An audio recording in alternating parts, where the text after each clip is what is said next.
Good afternoon, ladies and gentlemen, and welcome to today's Statesmen's Forum. We are delighted. First of all, I'm Stephen Flanagan, Senior Vice President here at the Center for Strategic and International Studies, and on behalf of our President and CEO, Dr. John Hamre, and all of our staff here, we're delighted to welcome the Minister of Defense of the Republic of Estonia, Mr. Jaak to address us on an important and critical issue confronting not only Western but global security. The minister, as you know, has served in this government in his current position. Many of you may know since early part of this year, having capped a long and distinguished career in the academic world as a theoretical physicist and as a leader in education at the university level. He, prior to entering politics, he served as rector of the University of Tartu in 1998 to 2006. Distinguished, and I had the pleasure of visiting that university, and I should say not only a distinguished but a really beautiful and quite diverse university that he was also the first pro-rector for after independence in 92 and 95. Previously, he had served at that university as well as head of the Institute of Experimental and Theoretical Physics, and he was drawn into politics once before as Minister of Culture, and then Minister of Culture and Minister of Culture and Education first, and then Minister of Education in the period of 1995 to 96. He had had a long career, as I mentioned, as a researcher and scholar in theoretical physics, professor of optics and spectroscopy. I can't even pronounce it, as you can see, spectroscopy. He was a researcher at the Institute of Physics of the Academy of Sciences. He's widely published in a number of journals throughout over 100 articles in journals on theoretical physics and other aspects of basic science. He's been a visiting scholar at a number of institutes and universities in France, Japan, Germany, and also in Russia. And he mentioned he spent some interesting years in Siberia, I heard last night. His education is also that was then Tartu State University in theoretical physics, and he was a member and also did work within the Academy of Sciences. And he's received a number of awards from countries around the world for his work, both in politics and in physics. And so it's a pleasure to welcome Mr. Jaak Aaviksoo to the floor today. Mr. The floor is yours. Thank you.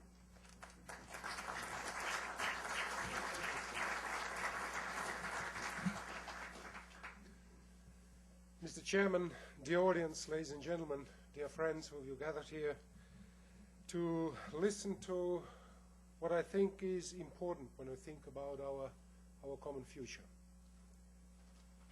I've titled my talk as Real Threats of the Imaginary World.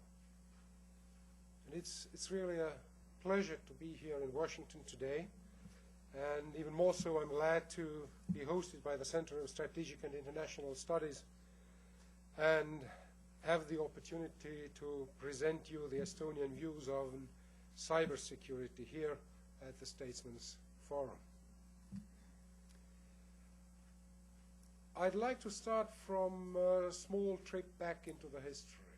It's here in US when the Wright brothers started to conquer the airspace. And we know what importance airspace now has for our national and global security. It's equally remarkable that the cyberspace was born here a few decades ago when the first two computers were taught to talk to each other. The good news was that they were able to do that and to communicate the good news. The bad news is that now they are able to communicate bad news to each other, not only between 2 or 3 computers, but hundreds of millions of computers worldwide. So where we are today, we are in a world where, in addition to the classical dimensions of land, sea, and air, we have a virtual reality, what we've used to term cyberspace.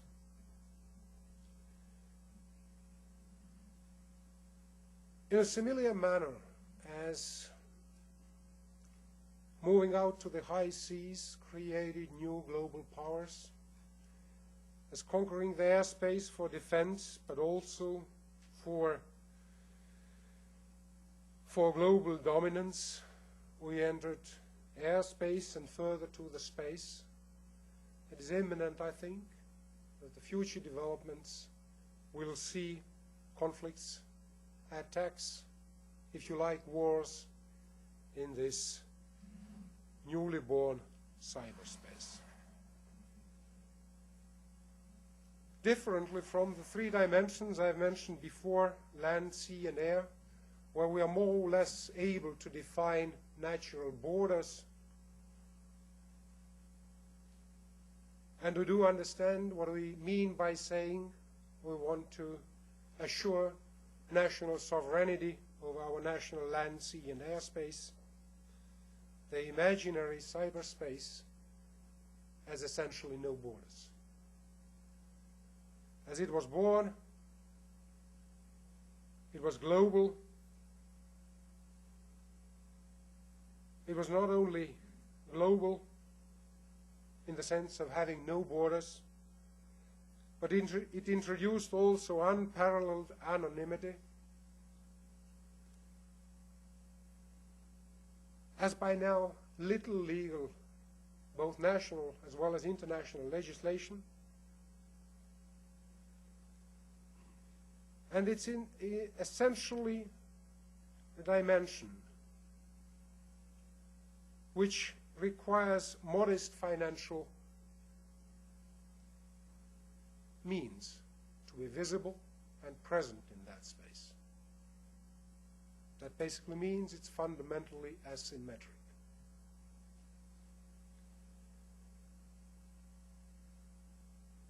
I think we are more or less have developed a joint understanding when we say what we mean by national defense in the classical sense. That is, to live in our secure borders within the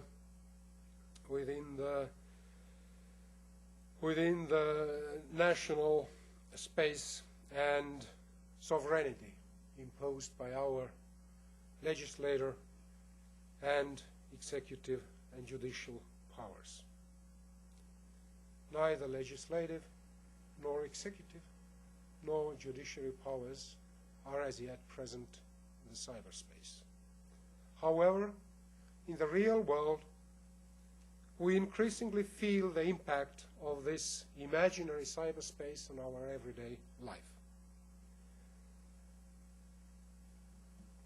The synapses between the cyberspace and the real space increasingly influence what happens in the real space, but increasingly more also how we feel, what we think, how safe we are, and what possible and imaginary threats may threaten us.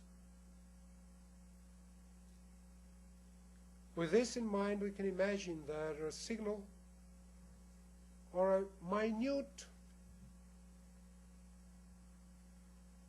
waves of electronic origin can cause as big a damage as a cruise missile or even a nuke. At least it's possible, and no one presently can exclude such things happening in the future. We have entered a new era, and coming from Estonia, as you well know, it's not an imaginary but a real threat that we experienced a few months ago. The Estonian experience. Of course, cyber attacks of different kinds, starting from classical hacking into databases and computer systems, spreading viruses, a new type of cyber attacks has emerged, attacking so far individual businesses, maybe also personal websites, sometimes more or less politically motivated, but never implemented on a national level. I think it's fair to say that the level of organization, its political motivation, as well as the level of coordination and the volume, which for a small country like Estonia clearly reached national security levels, took place in the end of April and early May this year. Most of you surely know that this was related to the political decision to move a Soviet-era monument, or actually relocate it to a military cemetery, because over the last years, with raising and externally provocated conflicts between different interest groups in Estonia, forced the government to relocate this symbolic place in the center of the Estonian capital. Most of the attacks were carried out against Estonian governmental websites and servers, but also against Estonian news portals, against two biggest banks in Estonia, and later all the other commercial banks, as well as several internet service providers and telecoms. Just for your imagination, at the highest moments of cyber attacks, the overall traffic from outside Estonia was more than 400 times higher than the normal rate. You may imagine what happens if you have 400 times more cars on the streets of Washington than usual. This was clearly felt on the national level, and taking into account the tensions around the relocation of the monument and the street riots that broke out afterwards, the people who were news thirsty could not get access to online news. At the same time, the bank transactions that in Estonia to more than 90% are carried out via internet were not possible. We may ask what was the aim of those attacks, whether they were aimed at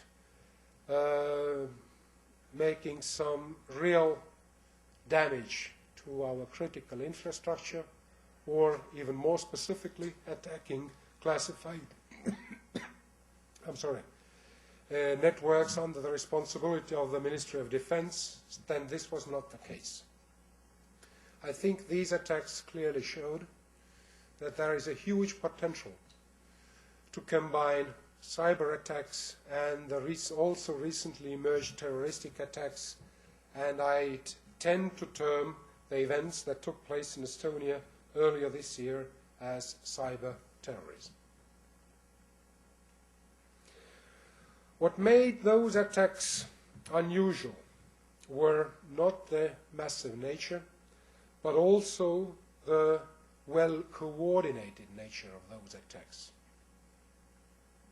This was clearly not a spontaneous response accompanying political events that included not only the events around the relocation of the Soviet-era monument in Tallinn, but also demonstrations and blockage of the Estonian embassy in Moscow.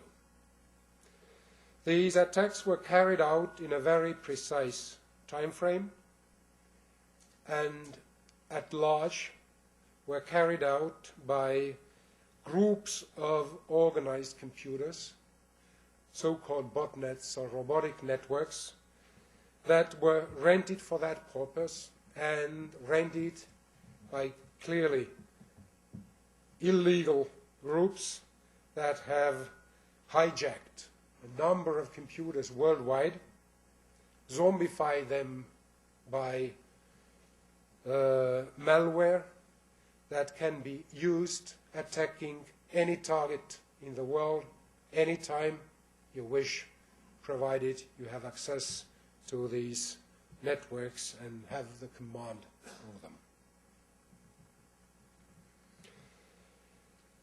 So surely behind those attacks were actors, besides disgruntled or outraged civilians, also more organized structures.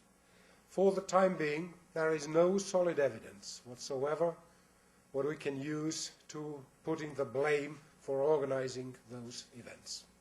Part of that fact is essential because it's related to the very character of the cyberspace, its anonymity, partly because this was clearly carried out in an undercover manner.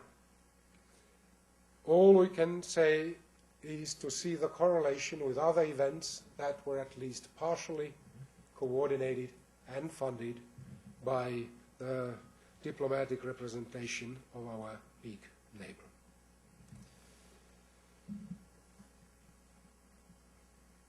Of course, here in the States, in some way or the other, the biggest country in the world, whose defense budget, as I recently learned, is at least 1,000 times bigger. The same proportions apply to our national wealth. The extent of those attacks, however, posed a serious threat to Estonian sovereignty. These attacks didn't have long-term consequences. Some of these attacks were efficiently neutralized, and by large with the help of our friends, both at home and abroad. What were the objectives? As I said before, the impact of the attack was first and foremost of psychological nature and caused intimidation in the general populace. It were created widespread confusion and miscommunication in the general public, as well as making impossible online access to information news from Estonia in those turbulent times. From that experience, I'd like to draw a few conclusions. Today, I think we can be fully confident that cyber attacks and maybe possibly cyber wars, although I'm not willing to use this term since it has no real content for the time being, is not a possibility. It's not a theoretical concept, but may become, and has at least in one case become, a reality. It of course makes especially the countries and systems the more vulnerable, the more developed their electronic infrastructures are. But it's not never limited to those countries with developed infrastructures.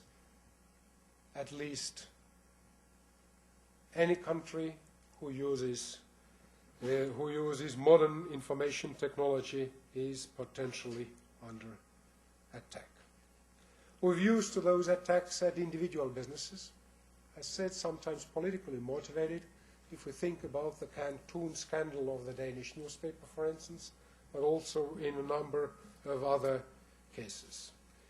For us, for the future, to handle those cyber attacks on the national level, handling in the national security framework, it is very important to be able to define from what level on these attacks can be handled as internal problems of individual businesses or individual organizations, maybe or even individual national agencies, and from where on this has to be handled as a national security threat with corresponding responsibilities of respective authorities.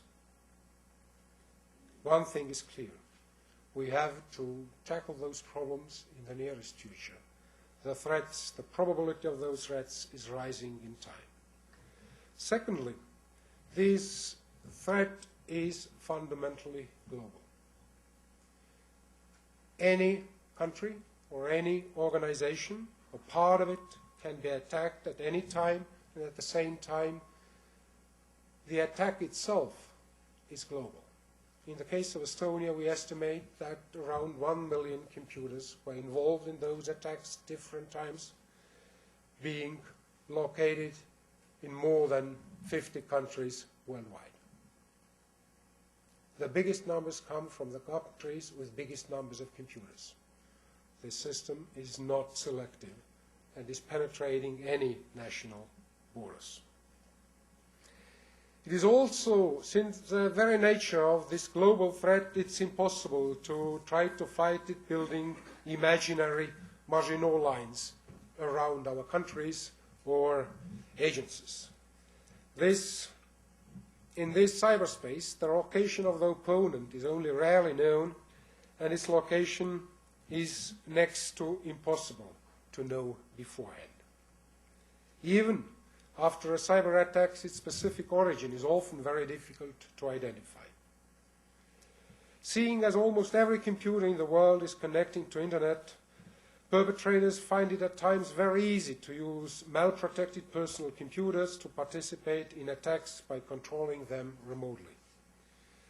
By this way, a person from Austin, Texas could be involved in an attack originating from an altogether different continent, even without knowing it. Taking part in a recent security-related conference together with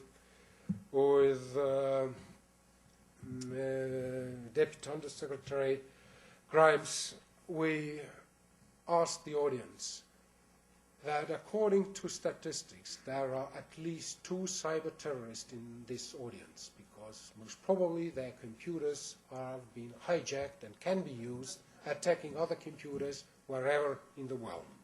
The number in this room is somewhat smaller since the audience is less. But nevertheless, I think we have to think about to what extent we can be sure that our computers are not used for those purposes.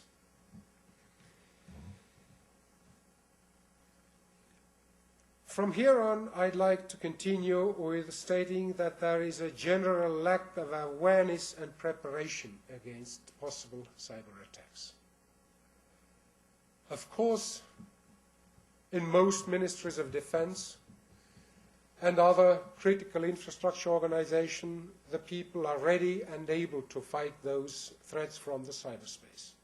At the same time, the general audience, especially all the computer owners, are in most cases not reasonably well prepared and aware of the possibility of those threats and to what extent they, on one hand, can be vulnerable, and on the other hand, willingly or unwillingly participate in those attacks. It is a complicated question to what extent individual people or computer owners can be held responsible for those attacks, but I just bring you a small mental exercise. In a war, in a regular war, guns are used as weapons to fight. In cyber attacks, computers are the weapons. We have laid down rules and regulations how anybody who owns a gun has to keep it from being used against third bodies, either by leaving it at home on the table, accessible to your children, and them using them against their friends or classmates, then it's clear that we can be held responsible.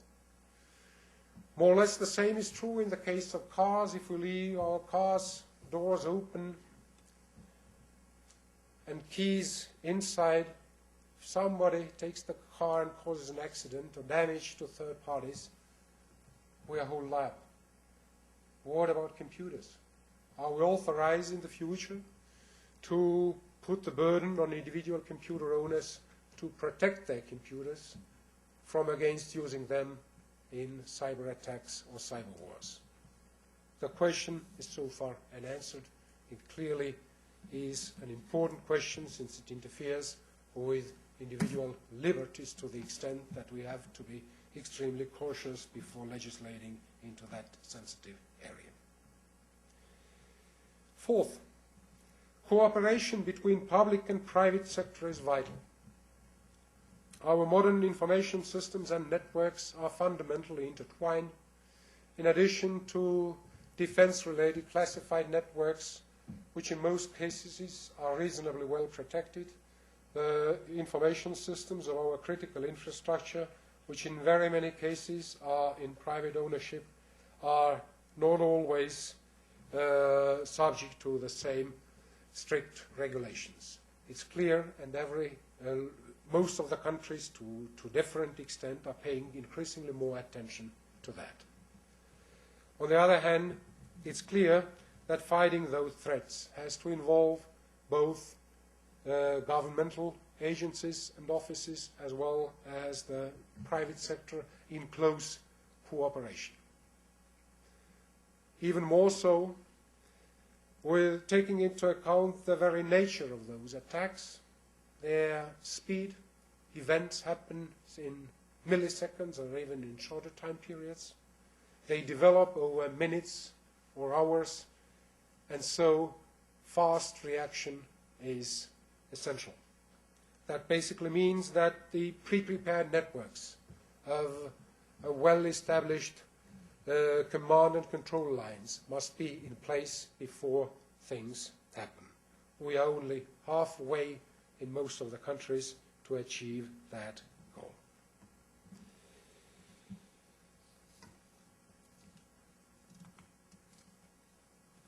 And last but not least, the fifth conclusion.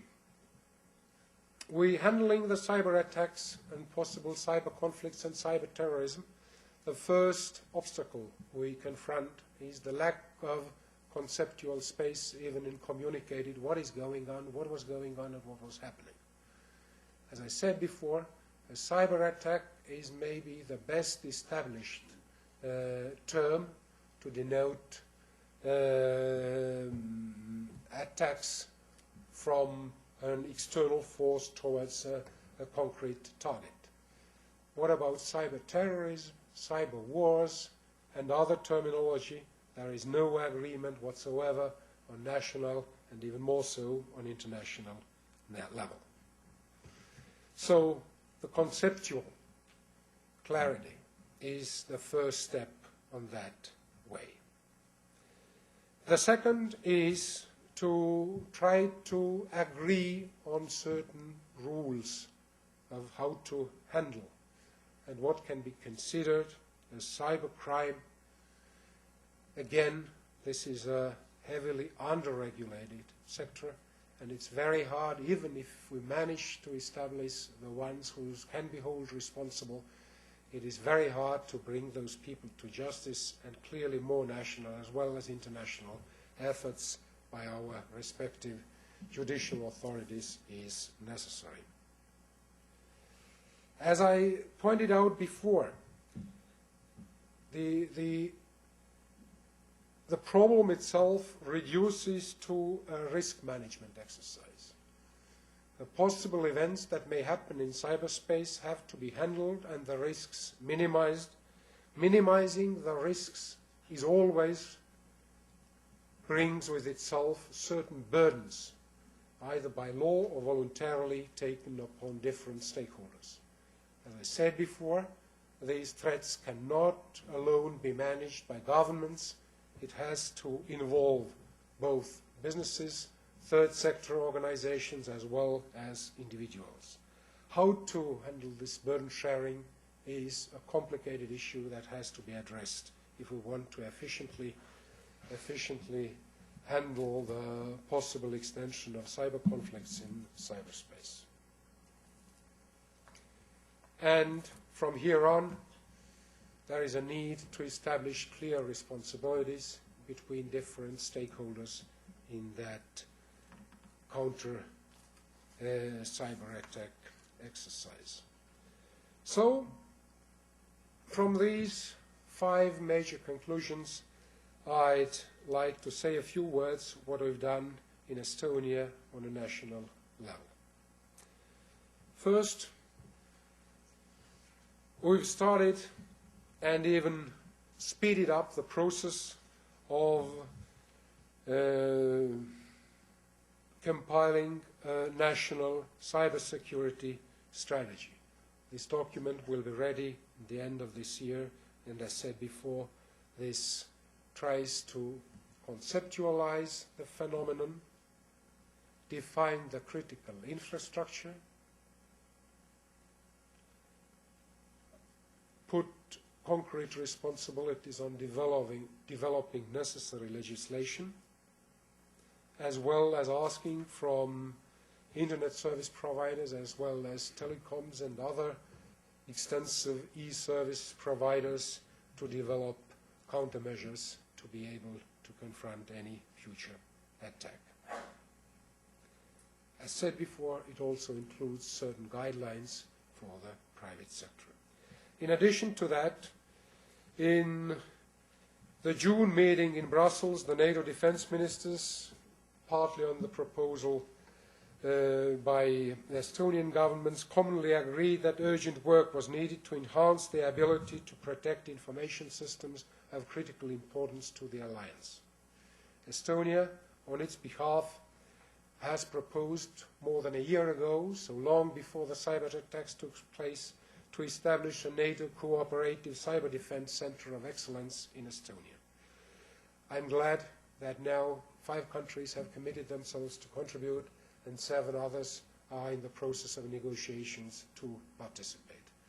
We are extremely thankful for the publicity we had due all thanks to the cyber attacks early April this year. This is the positive side of the story. With our modest resources, we could have never managed that publicity to our cyber activities in Estonia. Furthermore, we are deeply convinced that increased international cooperation is needed to handle those new threats from cyberspace. Interestingly enough, confronting the threats from the cyberspace, we have from the very beginning to adopt what we nowadays call a comprehensive approach. We see that the comprehensive approach is increasingly an issue in traditional conflicts, or at least semi-traditional conflicts, which NATO as an alliance and our coalition face in Iraq and Afghanistan. We see that boundaries become increasingly dissolved between the international and domestic affairs, between civil and military spheres, between the private and the public, between peace and conflict.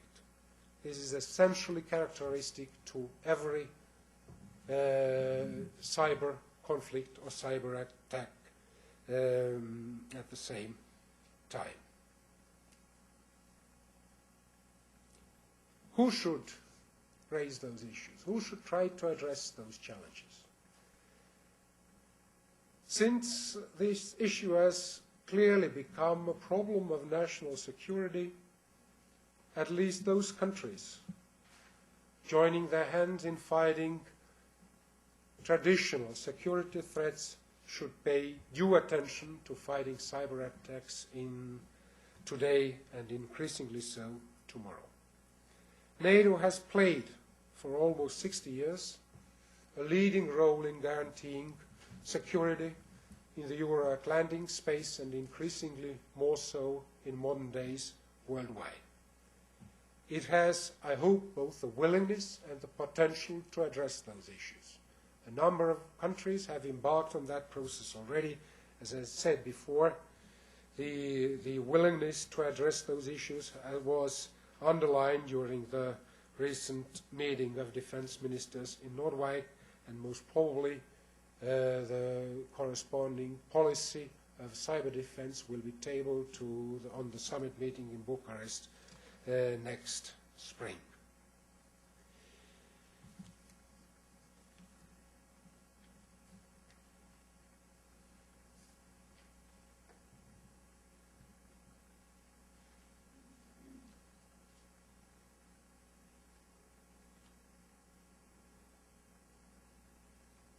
Beyond the activities in the framework of NATO, I think also other organizations, first and foremost, at least from the Estonian point of view, the European Union as well as the Council of Europe should undertake steps in that direction.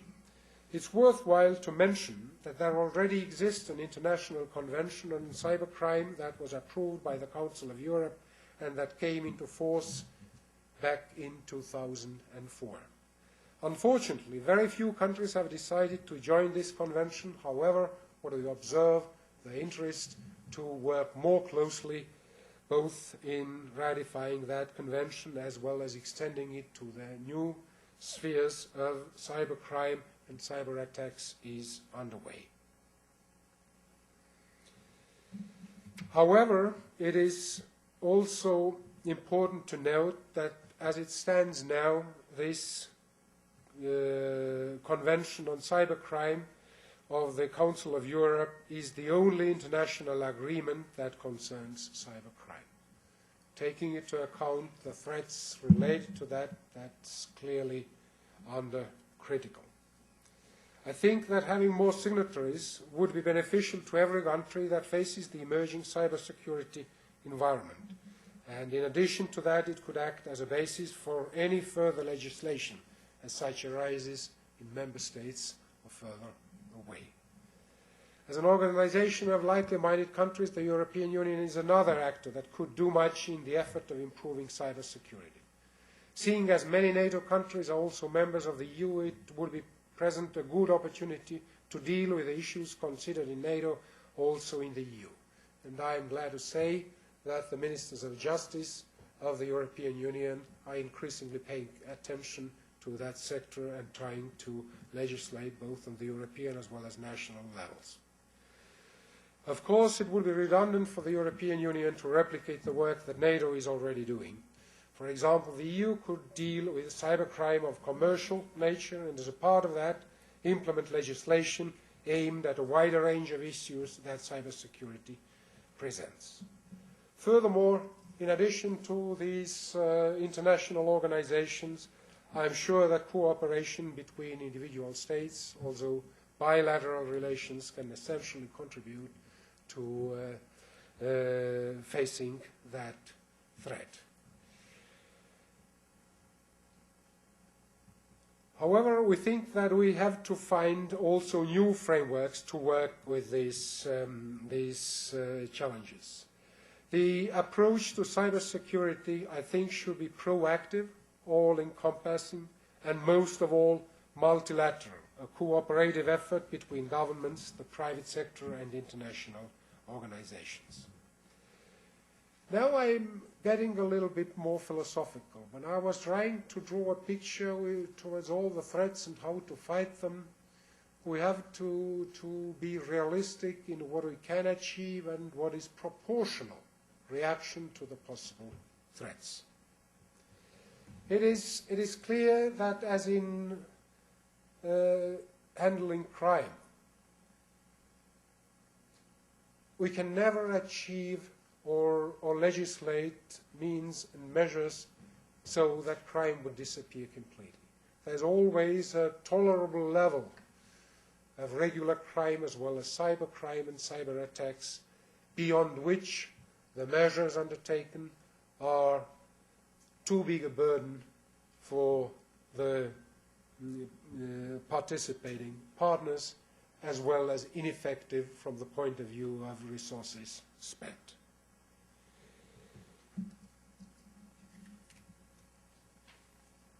However, whatever we undertake, a critical part of that, where we've failed at most, I think, even if we are able to identify the evil, is to bring the evil to justice. Bringing the evil to justice today is extremely hard, not only within national borders. However, here certain success is possible, and this country is a good example of being able to implement certain rules, but it's even more so on the international level. Just one example. I don't know to what extent of confidence we have identified as one of the attackers during the cyber attacks in Estonia as originating and working from the conflict zone of Transnistria. He openly declared that according to the laws of that disputable part of Moldavia, his actions and attacks were fully legal. This has been also officially referred to by some of the authorities we addressed to expel the corresponding person to Estonian authorities. Dear sirs and madams, I'm starting to conclude. Globalization has made the world smaller. We are increasingly interrelated in everything what we do. The threats that are born in one part of the world reach our doorsteps faster than we wish that happen. We've had to reconsider a number of concepts that were able to handle conventional threats and conflicts. And we, I think, are increasingly aware to what extent we are sitting in the same boat.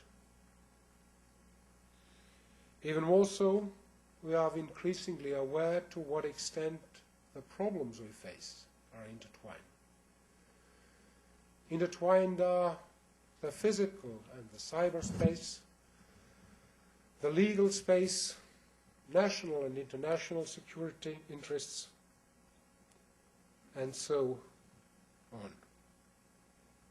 The more we are interrelated and intertwined, dependent on each other, the more we have to share jointly the responsibility for global as well as national and personal security. I'm extremely happy standing here today that Estonia, together with a number of other countries, have joined into the Euro-Atlantic organization standing for common values. I'm also sure that the number of countries and people who share the same values is growing in the future. I saw that happening over the last years, and Estonia was one of those countries who joined these organizations this millennium. I'm sure that some of our adversaries today will be part of that alliance in the coming decades, however complicated that journey might be. This, I think, is our common responsibility to move ahead, despite the problems, despite the fact that not everything is easy, and we definitely cannot solve all the problems as soon as we may wish, be it then a conventional conflict somewhere far or near from our borders, as well as the new threats that challenge us in cyberspace. But let me express my deep conviction that if we join our hearts and minds and brains, we'll be able to solve them. So thank you for your attention.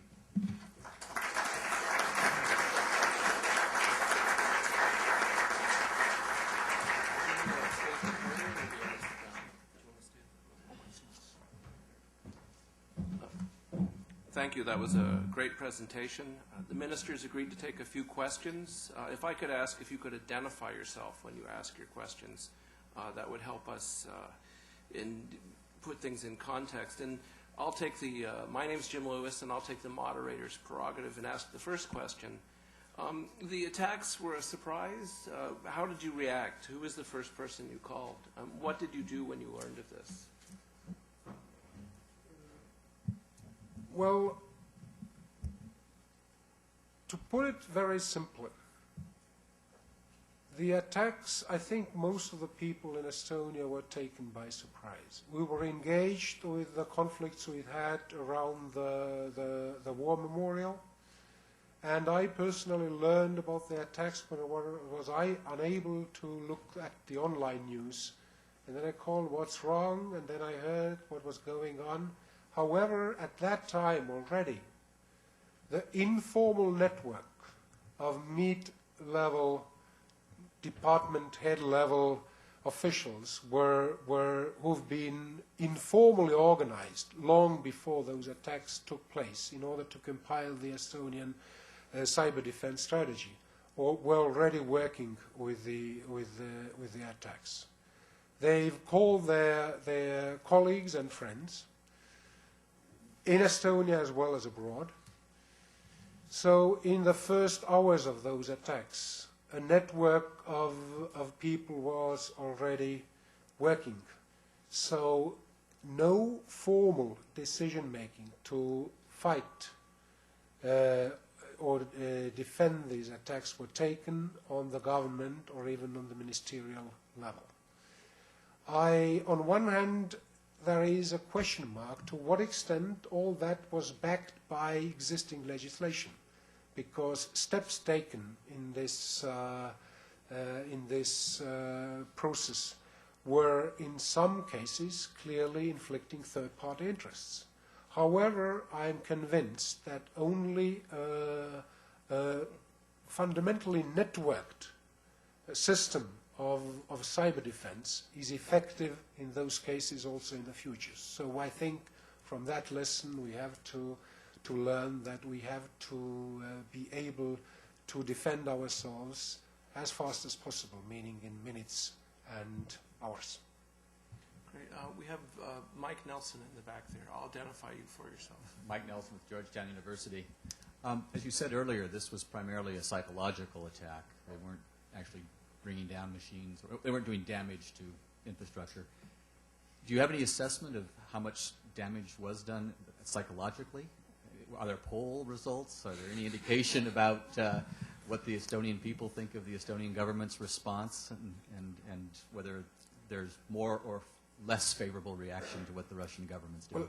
Well, let me put it like that. We as you know, there were street riots, and the damage during those street riots, which had an unprecedented scale for Estonia, but which I'd say are quite usual if we look at a failed football match in Paris.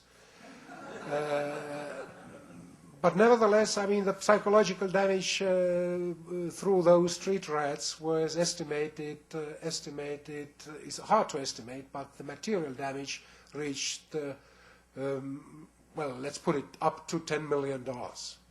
The psychological damage is, of course, hard to estimate. The damage to the businesses, including banks and so on, this is also an indirect estimate, but it's also in the range of maybe $1 million or $2 or $5 million. Psychological damage was clearly much higher than that, but of course bringing it back down to numbers is somewhat complicated. In the middle there. I'm Pam Hess with the Associated Press. Could you talk about the assistance you got from the United States government, who you reached out to and when, what it is that they did for you and what it was able to accomplish? And on the other side, could you talk about the number of computers that were hijacked in the United States to be used in the attack? First, in the early hours of these attacks, of course, specialist consultation was the biggest help. On next stages, help by blocking some of the servers and limiting the flow of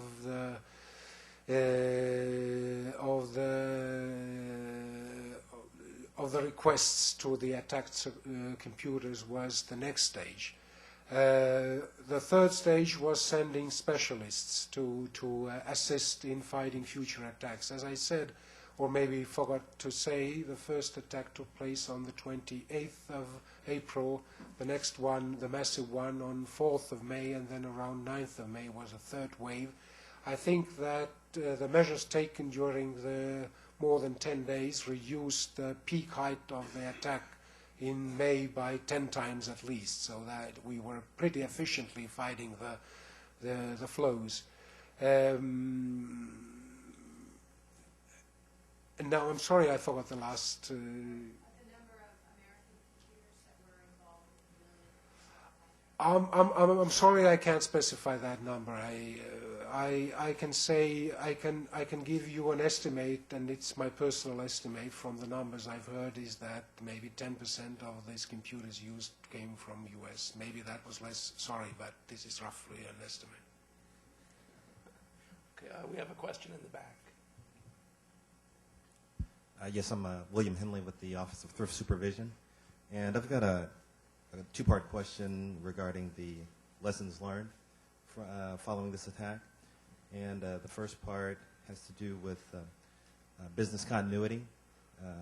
In the face of the attack, you mentioned about 90% of the bank transactions were interrupted. So as far as in the commercial sector, what lessons did you learn as far as business continuity? And we look at this country with our increasing dependence on things like voice over IP and other things, so lessons that we can take from that. And then the other lesson as the Minister of Defense, what lessons did you learn as far as the ability for this to be a case study, that if this were to be repeated, like a state-sponsored attack, to be a diversion leading up to a military attack?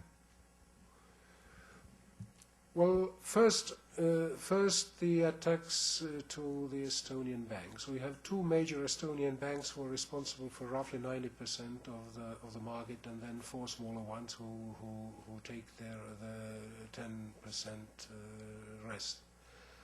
The attacks were targeting one bank at a time, so they were shifting their focus from one to the other over different times and times.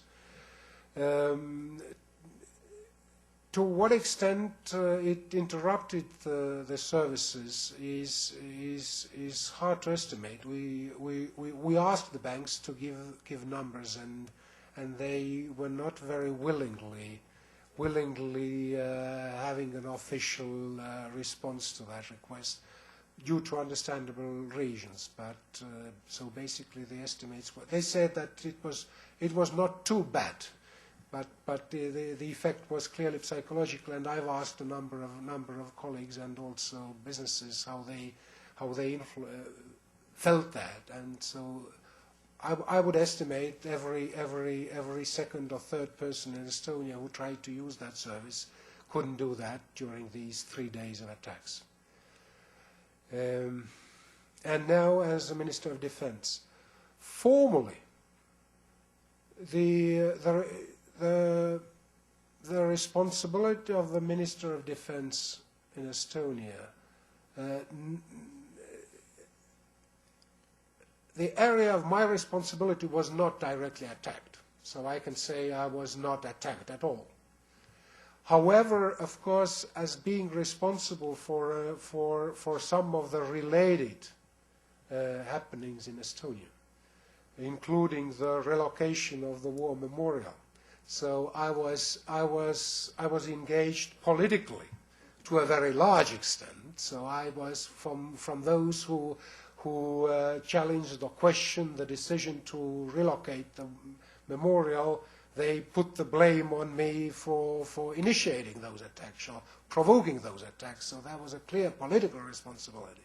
But more importantly, I raised the question for myself and for the Estonian National Security Council, that where our responsibilities stop as the Minister of Defense in the case of massive attacks that have some national level impact. And if I know where my area of responsibility stops, can I be sure who takes over beyond that barrier? I mean, is that Minister of Interior or Ministry of Economic Affairs and Communications who's responsible for the computer emergency response team? So there's a question of sharing of responsibilities, and this, of course, is an issue we have to work upon, and we do that. If you figured that one out, please let us know. In the green vest, please. Hi, Herb Land, National Academy of Sciences. Did I understand you correctly to say that the attacks were largely undertaken by rented botnets? Yes, that is the position we have now. How did you know that? Well, it's a good question. I'm a physicist, but I'm not a computer scientist, even less so somebody who's been working on the actual material. But I have reasonable confidence to the reports I've got. Okay, thank you. We had one in the, is that Ted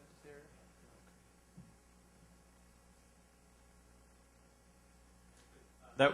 This is Ted Brightus with the Associated Press. That was my question as well. Can I add to that? How much does it cost to rent 1 million computers these days? How asymmetric is this? We had that discussion earlier today, and since it's an illegal business, the prices vary. Let's put it like that. The prices vary. For it depends on the purpose and if you get it from a friend or from somebody who's acting on purely commercial basis, and the risks related. I think it's a complicated question, but the rough estimate was that it may cost say 10 to 50 cents a computer.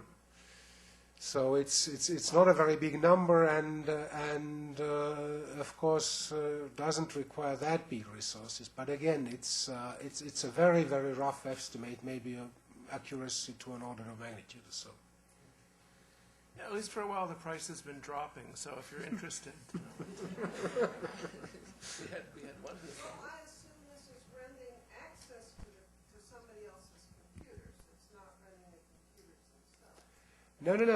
What a botnet is, and I'm again not a professional in the field, but if you plant a malicious piece of a program in any of the computers, this computer may become what I'd call a zombified one.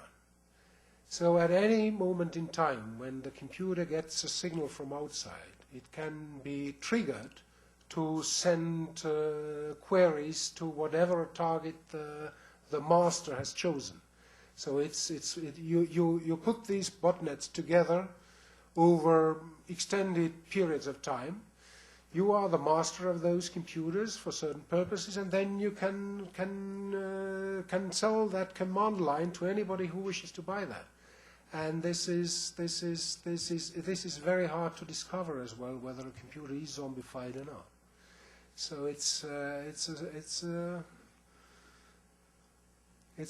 phenomenon we have to live with for at least the time being. And I've heard different estimates how many computers have been hijacked, so to say.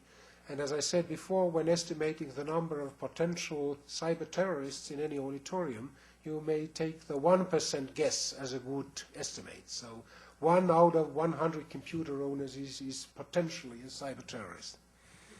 I actually think the number might be a bit higher, and one of the problems is it's difficult to discover when you've been hijacked.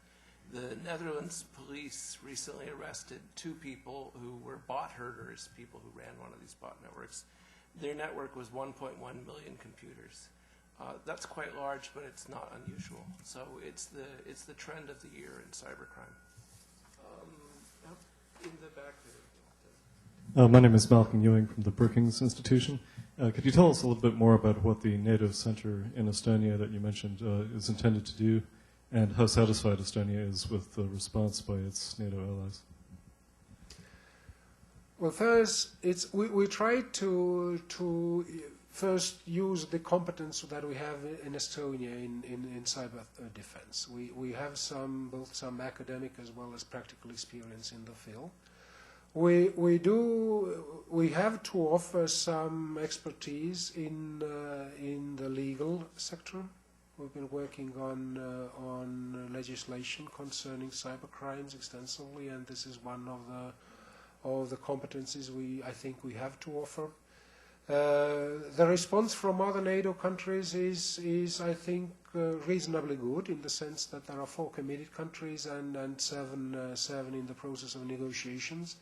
The so-called Member of Understanding Conference will be convened early next year, and I think we've so far drawn reasonable attention, so that we are pretty confident if we ask for accreditation by NATO authorities of this center as a center of excellence, and to get a formal status, will be successful. Great. We had one in the back, I You mentioned also about, or a comparison between vulnerable computers and the product safety that we have, like for cars or guns, and a lot of those solutions were brought about at the manufacturing level, with guns having safety locks installed by the manufacturer, or seat belts by the manufacturer.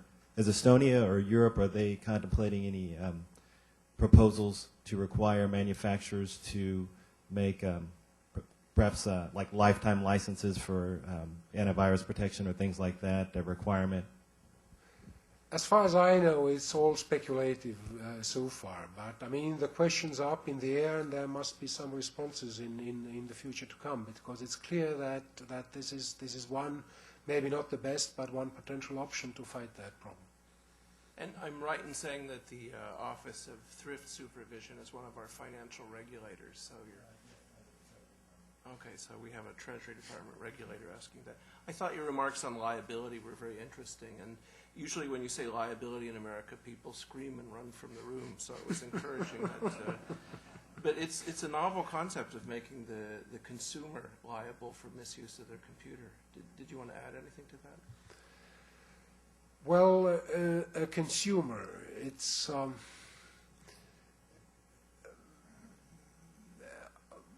are we really consumers if we are active players in the cyberspace? I mean, again, it's a question, not an answer, but I think we have to, we may look at these things from that point of view. We are active players. We make things happen in cyberspace. So, I mean, making things happen is always, I think, related to the question of liability and what the consequences are. You can always turn off your computer. Well, nowadays you can't be sure whether you switch it off, it's still not online. I mean, these are very, very tricky devices. So it's not that easy. Gail Maddox from the Naval Academy. Can I broaden it just a little bit and ask you some about is there been an enhanced perception of the threat amongst the populace? How has this impacted relations with certain of your neighbors?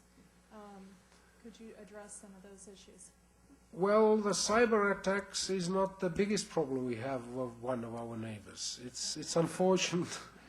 It's unfortunate that over the last 5, but especially 2 or 3 years, the rhetoric and actions on behalf of Russian Federation are not very encouraging. I think that's felt not only in Estonia, but increasingly so among European friends as well as here in the States. And this has also a defense-related dimension. We see the strategic bombers flying around again, and the rhetoric concerning the legitimate interests in the near abroad is something that we are not very happy with. So it's a complex phenomenon. Although I don't think that we need to panic. I do have personally a lot of sympathy to the people in the Russian Federation.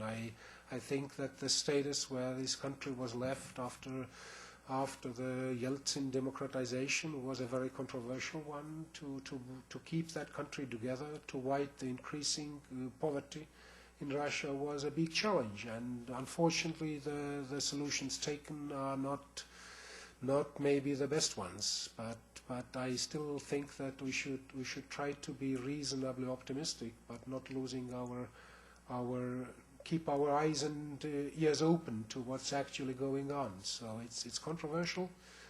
A lot of that, I still believe, is meant for internal use, but not all of that.